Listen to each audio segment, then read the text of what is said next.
Arousal 3.3. In this assignment I will be talking about arousal, anxiety and stress and how they affect sports performance.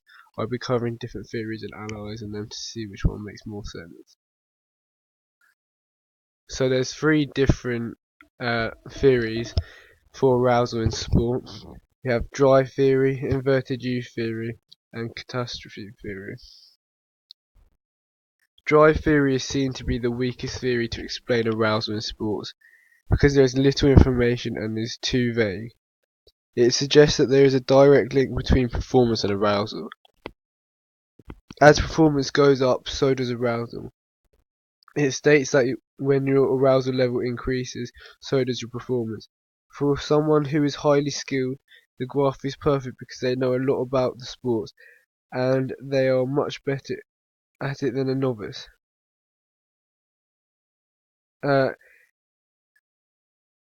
Increased arousal is proportional to the increase in the performance player. The quality of the player depends on how good the skill of the sports are. So that there is a direct link in performance. The second theory is inverted U theory. When your arousal level increases to a certain point, your performance level decreases. This is because you become over aroused. This performance is poor when the arousal. This is because you come over aroused. The performance is poor when the arousal levels are too high or low.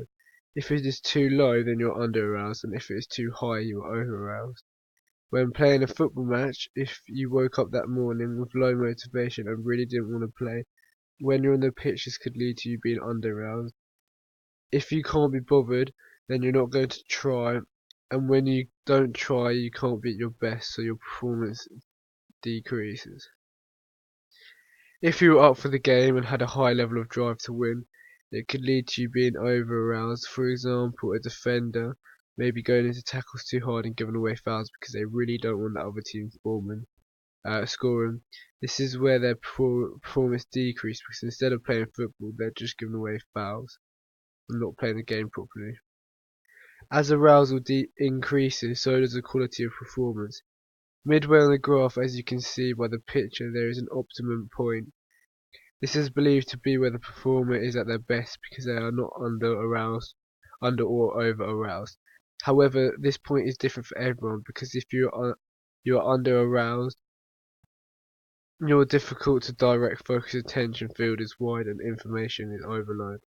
Moreover, the midpoint is a perfect state for the performer to be at when doing sports because your field is directed and accurate decision making can be made.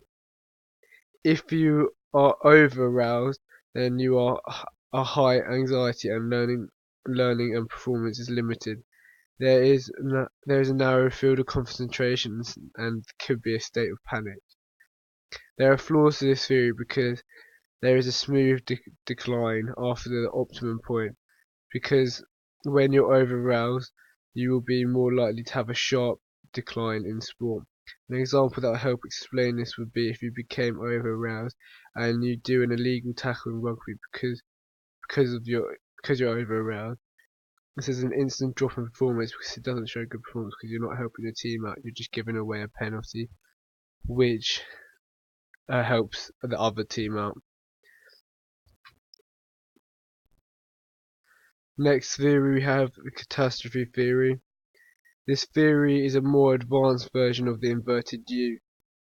Experts have taken the inverted U theory and critiqued it and made a different theory that explains arousal better. It shows how even the best attempt to control arousal can be suddenly undetermined in sports, like this inverted U theory as an increase in arousal. Like the inverted U theory, an increase in arousal will increase your performance to a certain point. After this point, you can become over-aroused, and below this point, you become under-aroused. However, there is a part of this theory that's called the catastrophe. This is the point at where the performance decreases sharply. This is much more realistic than the other two theories, because if we use a footballer for example, they could get in a fight over a tackle and the ref gives a red card. At this point it is a catastrophe because the performance has decreased by getting a red card and no longer being able to play. However, we can critique this because, however, if you look at it from a different point of view, if a goalkeeper comes out of the box and makes a slide tackle against a striker, a catastrophe happens here. Now, this theory states that they will decrease in performance sharply. Let's say that it's a penalty against a keeper who made the tackle, is up against and saves the penalty straight as soon as they shoot the penalty. Here there is no decrease in performance, in fact a sharp increase because they've saved the penalty.